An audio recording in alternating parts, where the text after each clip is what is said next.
अध्यक्ष महोदय, ही शेतकऱ्यांच्या प्रति लक्षवेधी आहे आणि मी डिसेंबर महिन्याच्या हिवाळी अधिवेशनात सुद्धा हा विषय घेतला होता। त्यानंतर अर्थसंकल्पीय अधिवेशनातही हा विषय घेतला होता।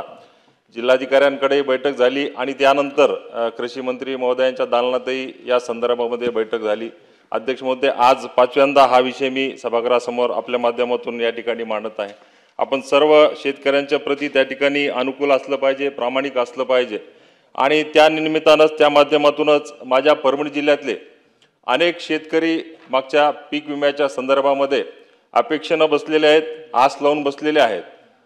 पीक विमा कंपनी ICICI लोंबार्ड कंपनी जी आहे, या कंपनीनं अनेक मुद्द्यांवर आमच्या परभणी जिल्ह्यातल्या शेतकऱ्यांना अनुदानापासून आणि त्यांच्या हक्कीच्या रकमेपासून त्या ठिकाणी वंचित ठेवलेलं आहे।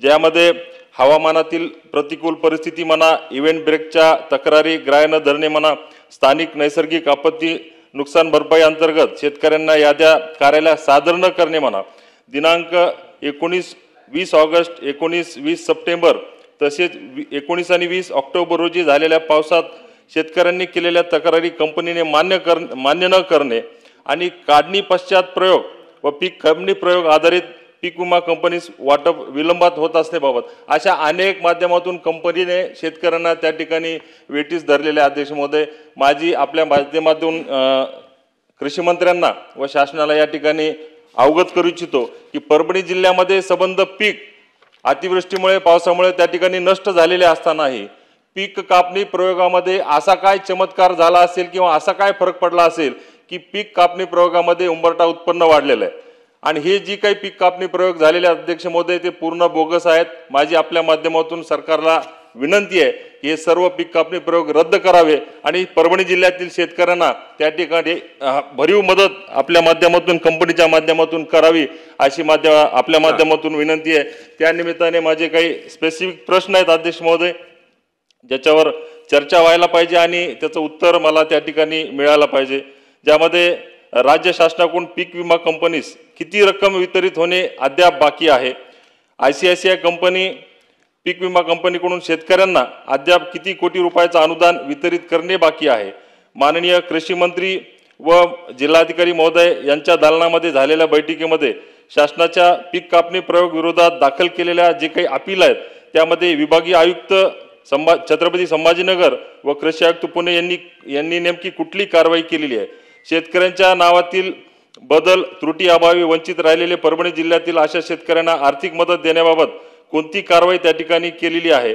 आणि ज्या शेतकऱ्यांच्या पीक क्षेत्रावर पीक विमा कंपन्यांनी नुकसानीचे पंचनामे केलेले नाहीत अशा ज्या शेतकऱ्यांना तक्रारी आहेत त्या शेतकऱ्यांना मदत देण्याबाबत राज्य शासनाने केलेल्या पंचनाम्यांना ग्राह्य धरण्याबाबत कोणती कारवाई पीक विमा कंपन्यांना केलेली आहे याची माहिती या ठिकाणी असणं आवश्यक आहे। शेवटचा प्रश्न आहे, माननीय कृषी मंत्री महोदयांच्या दालनामध्ये झालेल्या बैठकीमध्ये दिनांक 20 ऑक्टोबर रोजी अर्ज केलेल्या 7982 शेतकऱ्यांना सर्व अर्ज ग्राह्य धरून त्यांना मदत दिली जाईल आणि त्यांची मदत 10 दिवसाच्या आत खात्यावर वर्ग केली जाईल असं कंपनीच्या त्या ठिकाणी अधिकाऱ्यांनी सांगितलेलं असतानाही आज 1 महिना होऊन गेलेला आहे, अद्याप कुठलीही मदत त्या ठिकाणी झालेली नाहीये। माझी विनंती आपल्या माध्यमातून आहे की हे जे काही प्रश्न आम्ही विचारले आहेत त्यावर आम्हाला उत्तर अपेक्षित आहे आणि शेतकऱ्यांना त्या ठिकाणी मदत करणं अत्यंत गरजेचं आहे। धन्यवाद अध्यक्ष महोदय। मंत्री महोदय।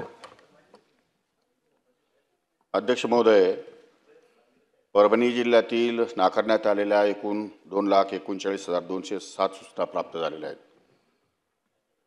परभणी जिल्ह्यामध्ये ICICI लोंबार्ड कंपनीच्या माध्यमातून पीक विमा योजना राबविण्यात आलेली आहे। लोकप्रतिनिधीकडून प्राप्त निवेदनाच्या अनुषंगाने या ठिकाणी बैठक आयोजित करण्यात होती। सन्माननीय सदस्य आमच्या ज्यांनी ही लक्षवेधी या ठिकाणी उपस्थित केली त्यांच्या उपस्थितीमध्ये या ठिकाणी आपण बैठक आयोजित केली होती।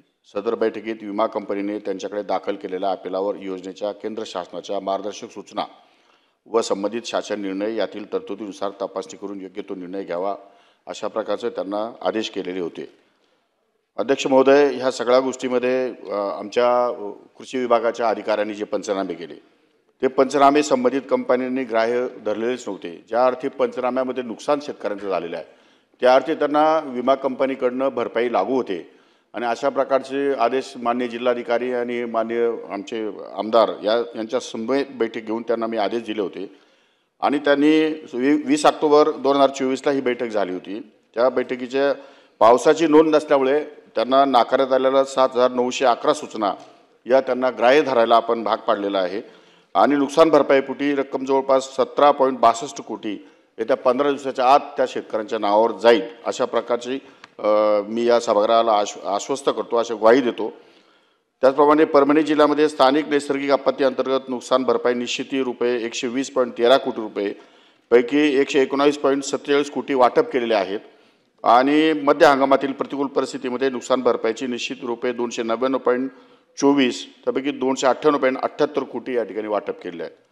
मी सभागृहाला आश्वासित करतो की येत्या 15 दिवसाच्या आतमध्ये उर्वरित कंपनीला आदेश केलेले 17.62 कोटी हे या ठिकाणी तात्काळ अदा करण्यात येईल.